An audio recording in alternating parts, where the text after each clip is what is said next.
السلام عليكم ورحمة الله وبركاته. ازيكم يا حسن، عاملين ايه؟ وحشتوني. بص، عندي كوباية رز زي دي. تعالى اقولك هنعمل بيها ايه. هنخش على حلة زي دي كده، نغسل الرز ونقلبه، نفضل نقلب فيه بالمية ونسويه. خلاص سويناه، نعمل ايه؟ نقوم حاطين ورقة فانيليا زي دي كده، نحطيها فيه بعد ما ندفع عليه، بعد ما يستوي. ده المج دوت استوى ب4 ميه. بعد ما استوى بال4 كوبايات ميه زيه كده بالظبط، المج ده اتحط بعد استوى خلاص، وتأكدت ان هو استوى. حطيت بقى عليه ايه؟ كيلو لبن. يبقى كل مج دوت كده، كل البيت في المج ده، مفيش بيت ما فيهوش المج ده.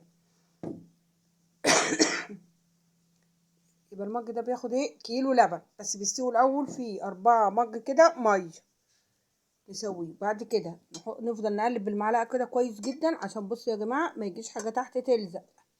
اهو شايفين مفيش حاجه لازقه الحمد لله. بعد ما نخلص بالكبشه بقى، اهي كبشه كده، ونغرب بقى في الاطباق الحلوه دي. اهي شايفين الاطباق الحلوه؟ فرحي البيت، وكل سنه وانتم طيبين برجب. وتقولي ايه؟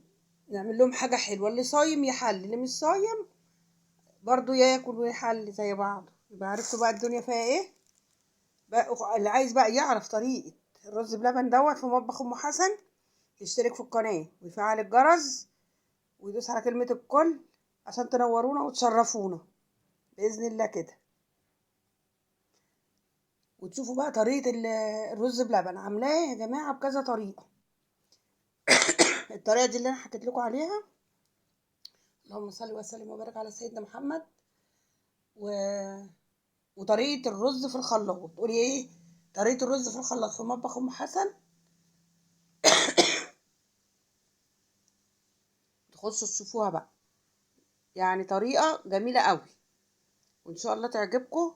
وبالهنا والشفا على اللي هياكل. وإن شاء الله تعملوه بالطريقه دي اسهل طريقه ان انت تسويه في الميه في الحله، بس ايديكي تفضل بالمعلقه كده فيه عشان ما فيش حاجه تلزق. طول ما انت واقفه وهو بيستوي في الميه، برضو تقلبي راحه جايه كده. بتعملي حاجه في البيت بتقلبي وهو في الميه.